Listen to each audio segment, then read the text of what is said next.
আসলে অনুভূতি বলে বোঝানো যাবে না। এই যে আমরা কাজ করার একটা সুযোগ পাচ্ছি দেশের জন্য। আমরা তরুণ প্রজন্ম। আমরা চাই আমাদের নতুন যে প্রজন্ম আসবে তারা আমাদের কাছ থেকে কিছু একটা শিখুক।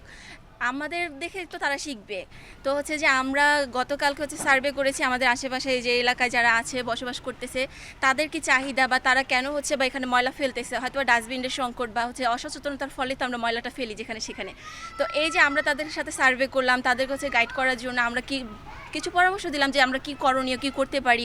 তো ধরেন পরিবেশটা কিন্তু আমার একার না, আমরা যদি সবাই সচেতন থাকি তাহলে আমাদের এই পরিচ্ছন্ন বাংলাদেশ গড়া সম্ভব। একদিনে তো সম্ভব না। তো হচ্ছে যে আমাদের ধীরে ধীরে কাজ করতে হবে, সকলকে হচ্ছে আমাদেরকে সচেতন করতে হবে। হয়তো দেখা যাচ্ছে একসময় মানুষ যদি সচেতন হয়, যেখানে সেখানে যদি ময়লা না ফেলে আমাদের পরিবেশটা অনেক বেশি সুন্দর থাকবে। তো এর ভুক্তভোগী বা হচ্ছে এর সুবিধা ভাগী কারা হবে? আমাদের নতুন প্রজন্মরা। একই সাথে আমরা যেমন হচ্ছে যে আমরা যেখানে সেখানে গেলে আমরা হচ্ছে শান্তি মনে খোলামেলা কোথাও বসলে হচ্ছে যে আমরা মানে সতেজ বাতাসটা পাচ্ছি না। এতে আমাদের হচ্ছে যে যেমন বিভিন্ন ধরনের রোগ ব্যাধিতে ভুক্তভোগী হচ্ছে। তো আমি চাই যে আমাদের এখানে সবুজ এবং পরিষ্কার পরিচ্ছন্ন একটা পরিবেশ তৈরি হোক, যেখানে হচ্ছে আমরা নিজেদের মতো করে সুন্দরভাবে বসবাস করতে পারবো এবং আমাদের আশেপাশে যারা আছে তাদেরকে আমরা সচেতন করতে পারবো। এই যে সচেতন হয়তো বা আমি হলাম, আপনি হলেন, কিন্তু যে একজন দুইজন দ্বারা তো হবে না। আমরা যারা সচেতন আছি তারা আমরা অন্যদেরকে সচেতন করব। তো আমার অনুভূতি বলতে গেলে হচ্ছে যে ধরেন গতকাল থেকে হচ্ছে আমরা এখানে কাজ করতেছি।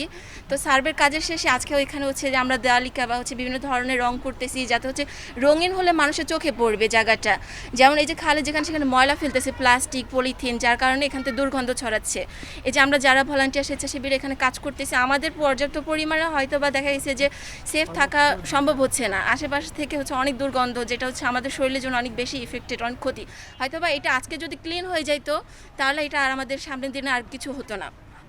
তো আমি চাই আমাদের আশেপাশে যে লোকজন আছে তারাও এগিয়ে আসুক এবং আমাদের সাথে কাজ করুক।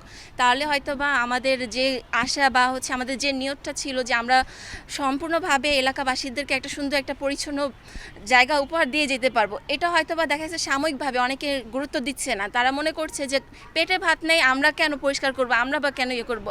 আসলে কিন্তু পরিবেশটা সম্পূর্ণভাবে আমাদের শুরু থেকে মৃত্যুর মানে জন্ম থেকে মৃত্যু পর্যন্ত সম্পূর্ণভাবে জড়িত।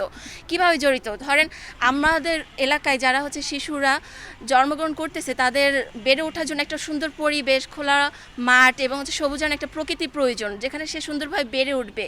তো আমরা যদি নতুন প্রজন্মদেরকে কিছু শেখাতে চাই তাহলে আগে আমাদেরকে পরিবর্তন হতে হবে, নিজেদেরকে আমাদেরকে উদ্যোগ নিতে হবে যে আমরা কি কাজ করছি এবং আমাদের নতুন প্রজন্মরা কি করতে পারে। তো সেটা যদি আমরা পরিবর্তন দেখিয়ে দিয়ে যেতে না পারি তাহলে ওরা ভবিষ্যতে কিছু করবে না। তো দিনের বাই দিন একই রকম ঘটনা ঘটেই যাবে।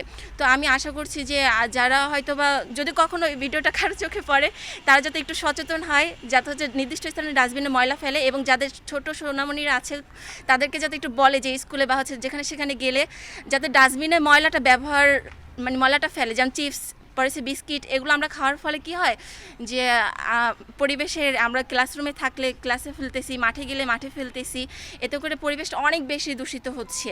তো এই দূষিতর মাত্রা যদি আমি আজকে একটা ময়লা না ফেলি তাহলে এটা কিছুটা হলো সীমিত হলো কমবে।